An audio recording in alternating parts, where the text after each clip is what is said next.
Le 10 octobre 2025, un verrou hydraulique tombe au Sahel. En quelques heures, une fermeture ordonnée bouleverse des accords hérités, secoue les marchés et expose un paradoxe brutal entre souveraineté revendiquée et pénurie immédiate. Que signifie ce choix pour les foyers urbains, les campagnes et l'État, selon Ibrahim Traoré, lorsque l'eau devient l'axe d'un bras de fer global? Un pays teste ses limites sous le regard du monde. Cette séquence promet une lecture claire, utile et strictement ancrée dans les faits disponibles pour comprendre ce que la fermeture de la rivière Sahel change réellement. Elle aide à comprendre impact, risque et marge de manœuvre concrète. L'objectif n'est pas de juger un geste symbolique, mais d'évaluer s'il peut devenir une capacité durable à gouverner une ressource vitale sans slogan ni simplification. Car derrière l'eau, il y a des chaînes logistiques, des données météorologiques, des décisions techniques et une confiance de marché qui réagit plus vite que les discours. L'enjeu central est double. D'un côté, mesurer ce que le Burkina Faso peut gagner en souveraineté fonctionnelle en reprenant la main sur l'infrastructure. De l'autre, examiner ce qu'il risque de perdre à court terme en stabilité économique, sociale et diplomatique, dans un contexte de pression internationale et d'attentes populaires parfois contradictoires. La décision attribuée à Ibrahim Traoré ouvre donc une question précise. Ce choc est-il un passage obligé ou un pari sans filet? En moins de 24 heures, la fermeture de la rivière Sahel fait apparaître une dépendance plus profonde que prévu. Les premières données indiquent une baisse d'environ 30% de l'approvisionnement en eau dans plusieurs zones clés, révélant l'ampleur d'un système longtemps piloté de l'extérieur. Ce chiffre n'est pas seulement un signal de pénurie, il agit comme un révélateur structurel, montrant qu'un modèle stable en apparence peut devenir fragile dès que son centre de contrôle est interrompu. La rupture n'est donc pas un accident technique isolé, mais la conséquence logique d'une architecture conçue sans solution locale immédiate. Pour comprendre ce basculement, il faut revenir au cadre dans lequel il s'inscrit.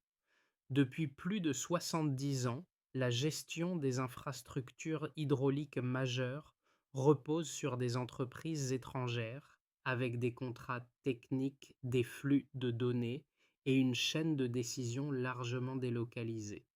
Cette organisation assurait une continuité opérationnelle, mais au prix d'une dépendance silencieuse. La souveraineté de l'État restait formelle, tandis que la souveraineté fonctionnelle demeurait limitée, surtout là où la maintenance, la supervision et l'arbitrage dépendaient d'acteurs externes.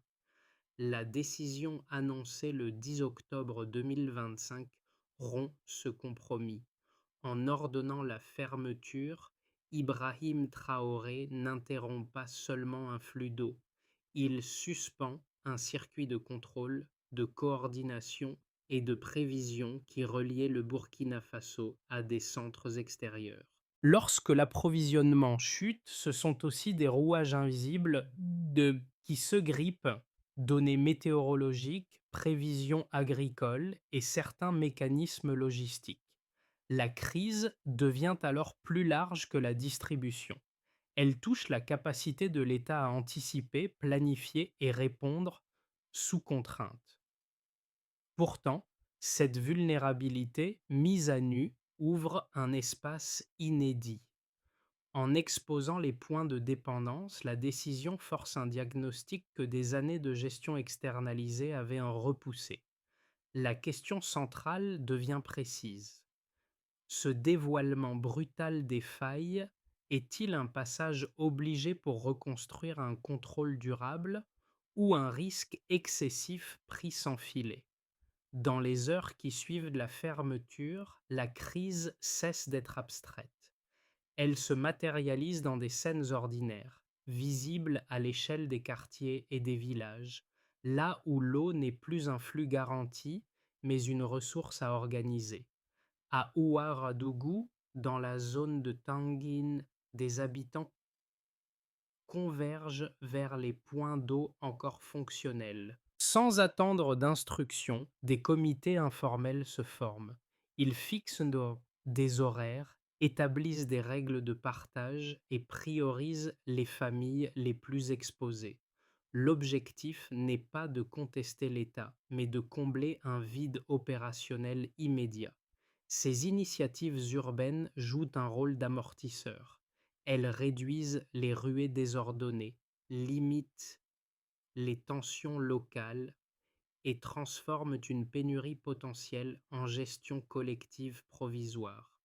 Ce sont des réponses pragmatiques, nées de la nécessité, qui montrent comment une société peut absorber un choc lorsque les infrastructures centrales vacillent.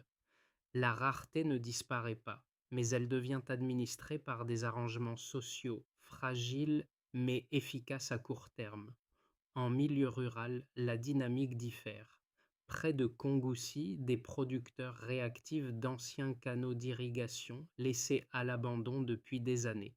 Ces systèmes rudimentaires, moins dépendants des réseaux centralisés, permettent de préserver une partie des cultures et d'éviter une rupture totale de la production. Là encore, il ne s'agit pas d'innovation spectaculaire, mais d'un retour à des solutions locales adaptées, réveillées par la contrainte. Ces premiers effets dessinent un personnage collectif, une population qui ne se contente pas d'attendre. La question devient alors simple et décisive.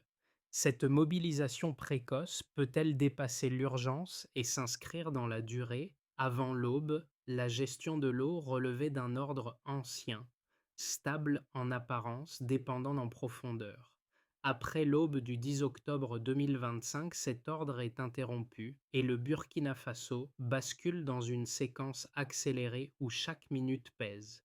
La rupture ne se déroule pas comme une panne imprévue, mais comme une opération en 3 temps dont on peut suivre la logique.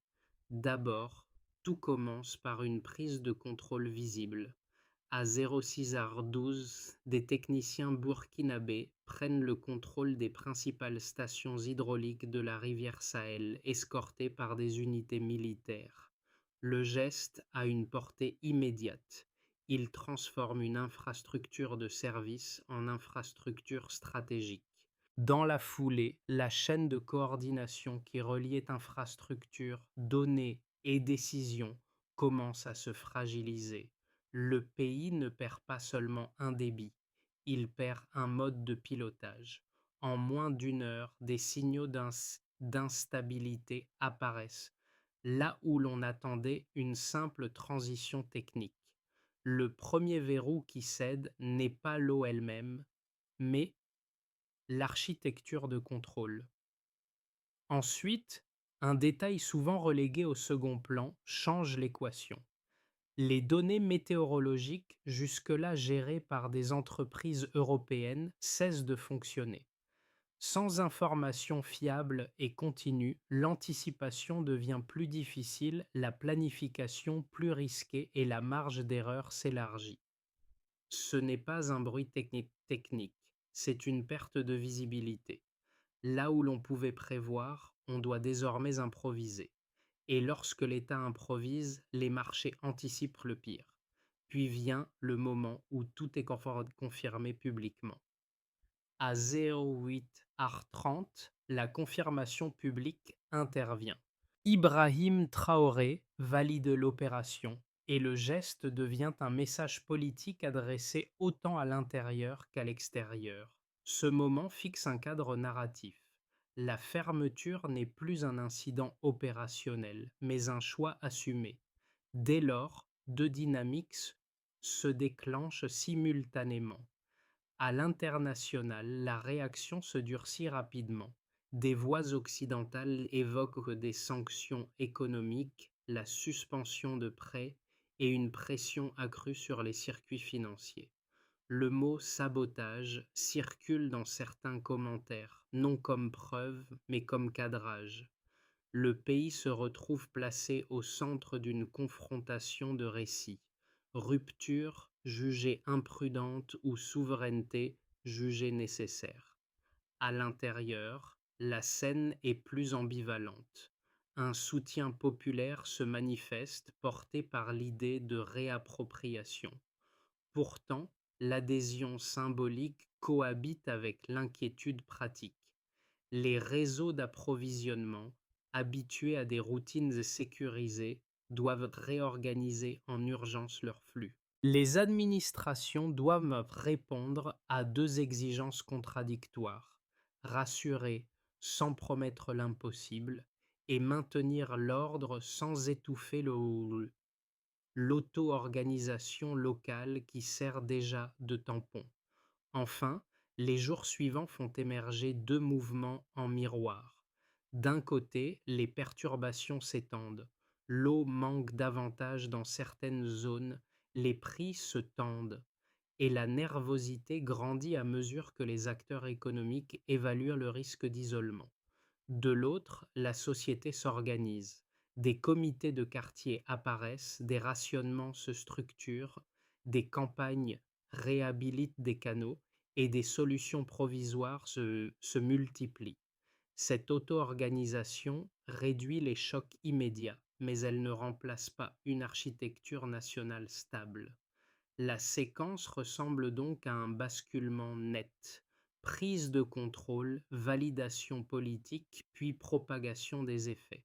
La question n'est plus de savoir si le geste a eu un impact, elle devient plus exigeante. Le Burkina Faso peut-il transformer une rupture brutale en trajectoire maîtrisée sans perdre l'essentiel en route? Avant la fermeture, l'approvisionnement reposait sur un flux continu et centralisé.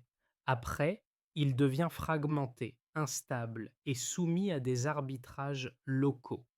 Cette bascule se lit d'abord dans des indicateurs imparfaits, mais suffisamment robustes pour fixer un ordre de grandeur et éviter les interprétations idéologiques. Les chiffres ne tranchent pas la controverse politique, mais ils encadrent ce qui est possible, ce qui est risqué et ce qui doit être reconstruit.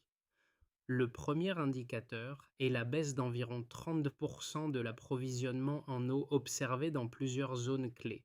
Cela signifie qu'un tiers des volumes habituels n'atteint plus les usagers. Ce recul n'est pas qu'une statistique de pénurie, il révèle la profondeur d'un modèle conçu pour fonctionner sans alternative locale immédiate. Tant que le pilotage était externe, le système tenait. Dès que ce pilotage s'interrompt, la continuité s'effondre à une vitesse qui surprend, précisément parce qu'elle était masquée par la stabilité apparente. Ce chiffre met donc en évidence une dépendance structurelle. La transition n'est pas marginale, elle est systémique. Et parce qu'elle est systémique, la réponse ne peut pas être uniquement logistique. Elle doit être aussi organisationnelle, technique et territoriale. Le second indicateur concerne l'économie quotidienne. Une hausse d'environ 20% du prix du carburant dans les jours suivant la décision. Cette hausse renchérit transport, production et coût de la vie urbaine. Ce chiffre agit comme un multiplicateur.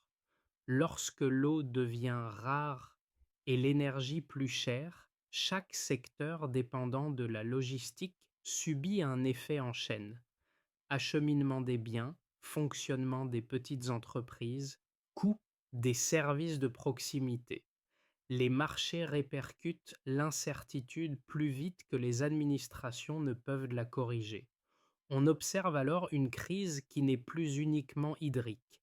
Elle devient aussi un choc de confiance, car les acteurs économiques ajustent leur comportement en anticipant des contraintes prolongées. Dans ce contexte, la stabilité ne se rétablit pas par un seul acte politique, mais par la réduction progressive de l'incertitude opérationnelle. Le troisième élément, moins spectaculaire mais central, est la durée de plus de 70 ans durant laquelle la gestion hydraulique a été confiée à des entreprises étrangères. Cette durée explique l'absence d'alternatives immédiatement opérationnelles et autonomes. Ce n'est pas un reproche rétrospectif, mais un cadre explicatif. La longévité du modèle a produit de la continuité, tout en érodant les capacités internes. Les compétences, les procédures et surtout les circuits de données se sont accumulés hors du périmètre national, rendant toute reprise de contrôle nécessairement coûteuse au départ. On comprend alors pourquoi la rupture est brutale. Elle intervient après des décennies où la souveraineté était davantage juridique que fonctionnelle. Pris ensemble, ces indicateurs dessinent une trajectoire claire. La décision associée à Ibrahim Traoré déclenche une perte mesurable à court terme, tout en exposant des dépendances longtemps invisibles. Les chiffres ne disent pas ce qu'il faut penser, mais ils imposent une réalité. La souveraineté revendiquée n'est pas gratuite. Elle se paie en capacité technique, financière et organisationnelle à reconstruire. La question devient donc opérationnelle. Comment réduire ces écarts sans recréer sous une autre forme une dépendance équivalente? La fermeture de la rivière Sahel cristallise un clivage net parmi les observateurs. Deux lectures dominent, chacune cohérente, chacune incomplète si elle est prise seule. Les reconstruire honnêtement permettent de comprendre pourquoi le débat ne se résume ni à une célébration, ni à une condamnation. D'abord, certains mettent l'accent sur le risque excessif.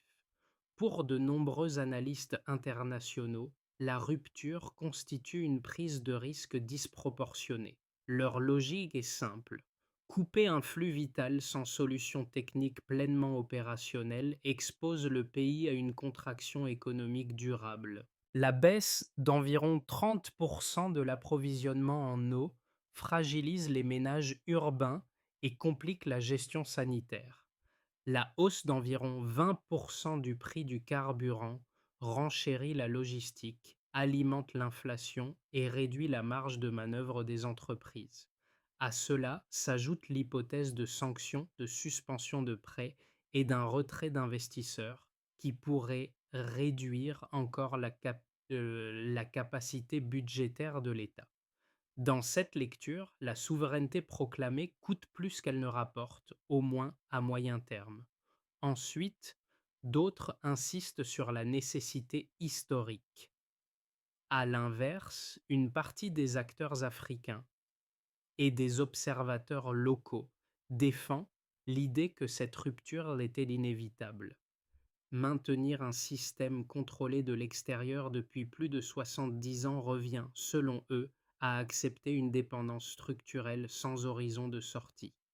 Les coûts immédiats sont reconnus, mais perçus comme le prix d'une réappropriation durable. Les comités de quartier apparus à Ouagadougou et la réactivation d'anciens canaux d'irrigation en milieu rural sont cités comme preuve d'une capacité d'adaptation souvent sous-estimée. Dans cette perspective, le court terme douloureux ouvre un espace de reconstruction. Pour relier ces deux positions, une réponse étayée s'impose. Les données disponibles confirment un choc réel et elles confirment aussi l'ampleur de la dépendance antérieure. Le débat n'oppose donc pas l'audace à la prudence, mais la rupture improvisée à la rupture accompagnée. La décision portée par Ibrahim Traoré peut devenir une trajectoire gouvernable si, et seulement si, elle se transforme en capacité mesurable. Restauration des données, stabilisation de l'approvisionnement, réduction des coûts logistiques et coordination territoriale. Sans cela, la souveraineté reste un symbole exposé à l'usure. Un détail change tout. Ce qui semblait n'être qu'une crise d'approvisionnement révèle une bascule de pouvoir plus profonde. En quelques jours, la fermeture de la rivière Sahel déplace le centre de gravité. Des contrats internationaux vers des décisions locales, souvent improvisées mais concrètes. Le changement ne vient ni d'un nouveau traité, ni d'un investissement massif. Il vient d'une réorganisation forcée des responsabilités, imposée par la contrainte et accélérée par l'urgence. À ce stade, le geste associé à Ibrahim Traoré cesse d'être uniquement défensif. il devient un révélateur de capacités latentes. Les collectivités locales découvrent qu'elles peuvent décider, arbitrer et coordonner, même sous pression. Les citoyens comprennent que l'accès à l'eau n'est plus garanti par un acteur lointain, mais conditionné par des règles qu'ils contribuent eux-mêmes à définir. Cette prise de conscience modifie la nature du débat public. La souveraineté n'est plus un slogan, elle devient une compétence en construction. Le point médian est donc clair. La crise n'est plus seulement subie, elle commence à être appropriée. La question n'est plus de revenir à l'ordre ancien, mais de structurer ce pouvoir diffus avant qu'il ne s'épuise. Les effets de la fermeture de la rivière Sahel ne se distribuent pas uniformément. Ils se déclinent selon les acteurs, leur marge d'action et leur exposition aux risques, dessinant une cartographie précise des fragilités immédiates et des gains potentiels. À ce stade, le débat devient moins idéologique parce qu'il se mesure par la coordination, les coûts, les usages et la capacité à tenir dans la durée. Pour l'État, l'épreuve est d'abord une question de pilotage. La baisse d'environ 30% de l'approvisionnement en eau complique la planification et oblige à arbitrer entre usages concurrents, ménages, services publics, agriculture, activités économiques. Les ministères techniques doivent gérer l'urgence tout en répondant aux critiques internationales. Par ailleurs, la décision associée à Ibrahim Traoré renforce une légitimité symbolique auprès d'une partie de la population, mais cette légitimité dépend désormais de résultats opérationnels. Si l'approvisionnement reste instable, l'adhésion peut se transformer en impatience. La souveraineté proclamée devient ainsi une obligation de performance. Gouverner une ressource vitale exige des preuves quotidiennes. Pour les entreprises, le choc est surtout logistique et financier. La hausse d'environ 20% du prix du carburant renchérit le transport, augmente les coûts de production et réduit les marges. Les secteurs dépendants de flux réguliers, transport, agroalimentaire, distribution, sont les plus exposés. Certains investissements sont reportés, non parce que l'activité disparaît, mais parce que l'incertitude devient un coût. Pourtant, une opportunité se dessine en parallèle. Là où la maintenance, la distribution alternative et les services de proximité deviennent essentiels, des acteurs locaux peuvent émerger. Le tissu économique se polarise.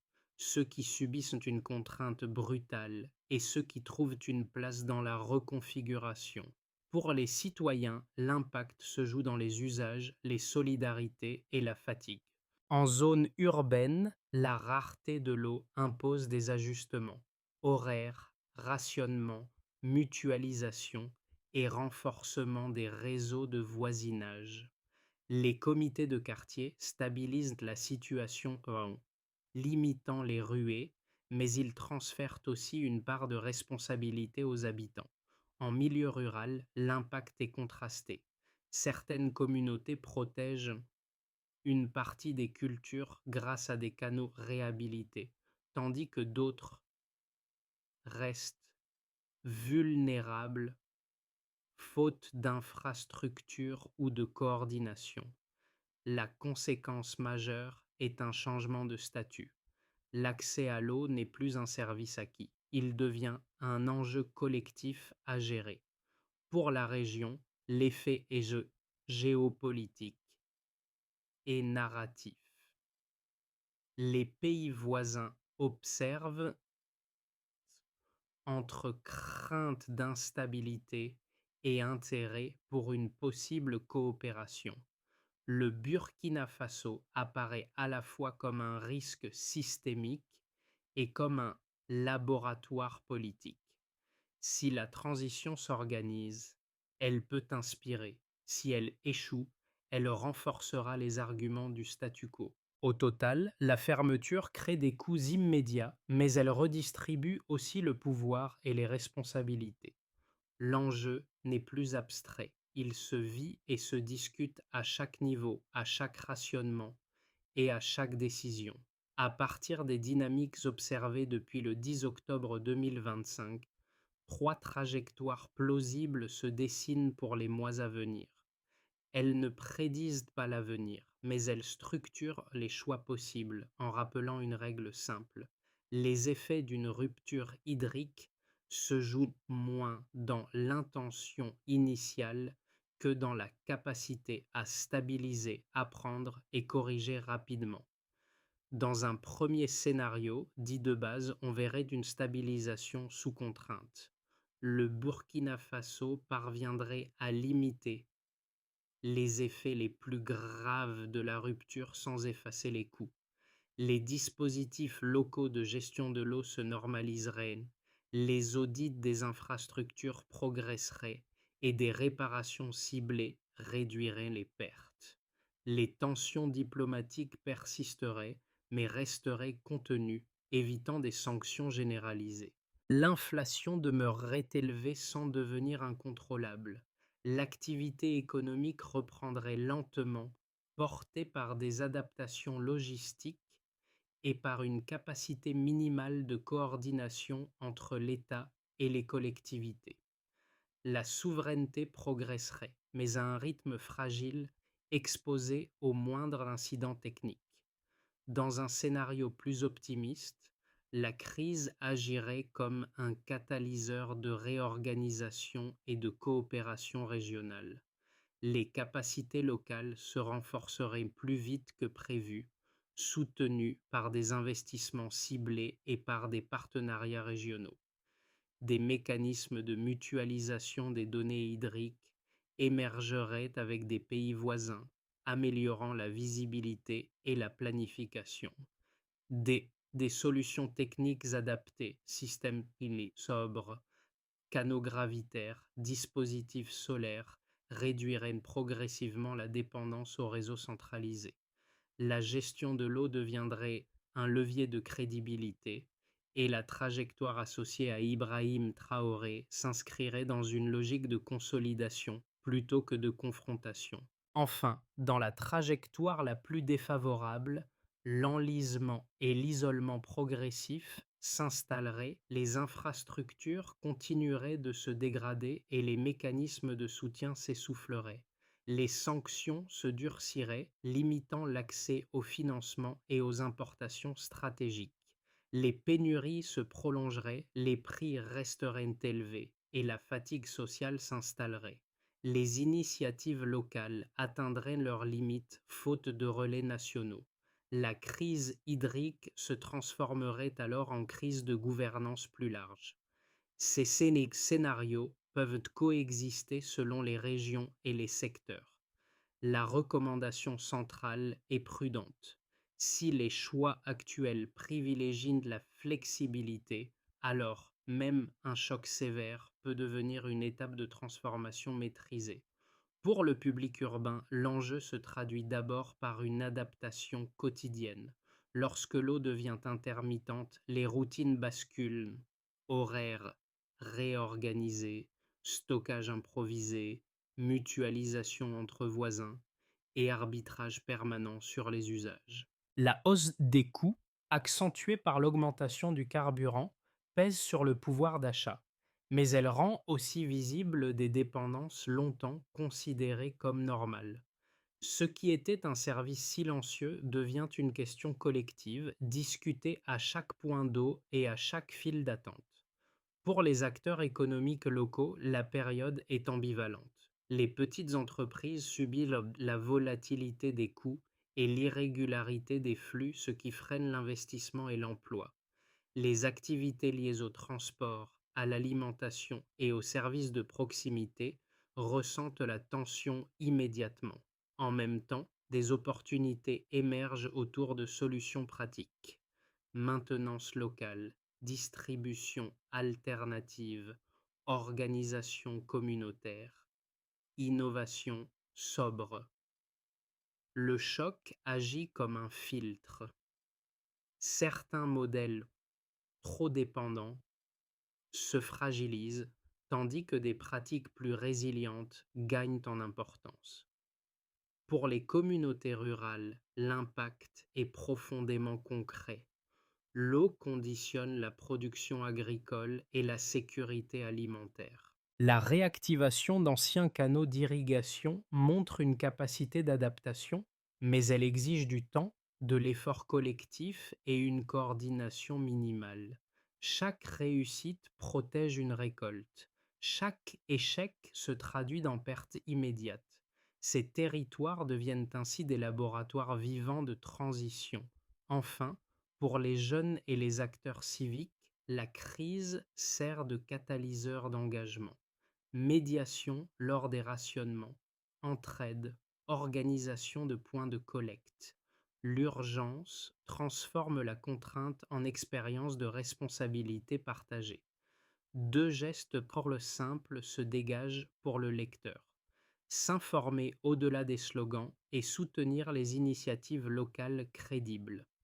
La transition engagée après la fermeture de la rivière Sahel ne peut tenir sans une séquence d'actions lisibles, coordonnées et mesurables.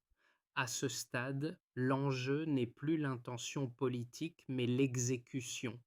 Qui fait quoi, à quel horizon et selon quels indicateurs? La souveraineté devient un travail d'ingénierie et de gouvernance, pas une proclamation. D'abord, il faut auditer et sécuriser le réseau sur les 6 provinces. Ouais. L'État doit lancer un audit national complet des infrastructures hydrauliques afin d'identifier les points de rupture, les dépendances technologiques et les pertes critiques.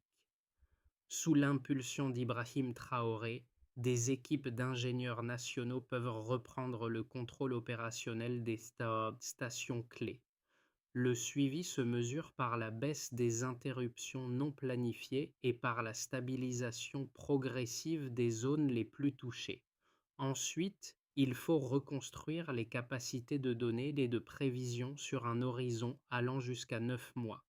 La perte des données météorologiques a montré un angle mort. Il faut former des techniciens capables de collecter, traiter et utiliser les informations hydriques et climatiques sans relais externes. L'indicateur de réussite est simple: passer d'une gestion réactive à une gestion anticipatrice, même sous contrainte. Puis, une coordination territoriale doit être organisée sur l'année à venir. Les comités citoyens apparus dans l'urgence doivent être intégrés à un cadre clair. Règles de partage, mécanismes de priorité, médiation et articulation avec les collectivités. Le succès se mesure par la réduction des tensions locales et par la continuité des dispositifs de distribution. En parallèle, les coûts logistiques doivent être stabilisés, car la hausse du carburant a amplifié la crise. Des mesures d'aller peuvent limiter la volatilité dans les secteurs essentiels, afin d'éviter que l'eau rare ne se transforme en inflation incontrôlable. Enfin, une coopération régionale maîtrisée peut être envisagée entre 6 et 12 mois. Mutualiser informations et bonnes pratiques avec les pays voisins peut renforcer la résilience sans recréer une dépendance unilatérale. À Tanguine, les seaux alignés au petit matin sont devenus plus qu'un outil domestique. Ils rappellent les premiers jours de la fermeture, lorsque des habitants ont dû décider ensemble comment partager une ressource soudainement rare. Ce geste simple relie l'intime au politique. L'eau n'est plus un flux invisible, elle devient une responsabilité visible, discutée, assumée.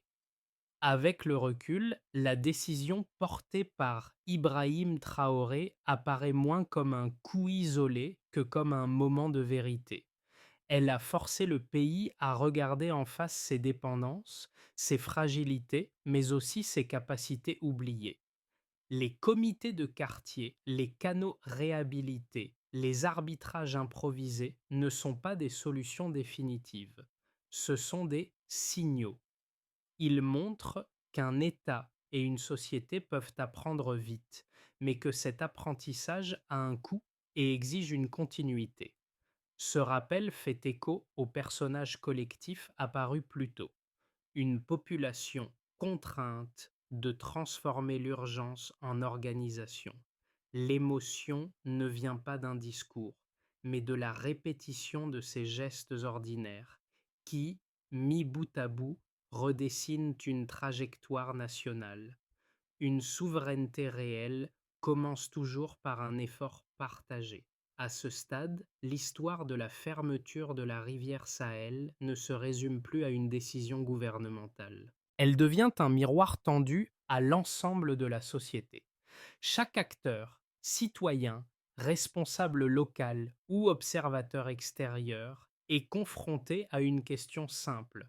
Comment accompagner une transition sans la réduire à un affrontement idéologique? Le Burkina Faso avance sur une ligne étroite. D'un côté, la tentation du jugement hâtif, du repli ou du récit unique. De l'autre, la possibilité d'un apprentissage collectif, imparfait mais progressif. La trajectoire engagée sous Ibrahim Traoré ne demande pas une adhésion aveugle. Elle demande une attention soutenue, critique et informée. Soutenir ce processus peut prendre des formes modestes, relayer des analyses rigoureuses, valoriser les initiatives locales efficaces, refuser les simplifications qui masquent la complexité réelle. Au-delà des frontières, cette séquence interroge aussi notre regard. Sommes-nous prêts à laisser un pays expérimenter, corriger, persister sans le réduire à un cas d'école? La question reste ouverte. Quelle serait, selon vous, la condition minimale pour que cette rupture devienne une stabilité durable?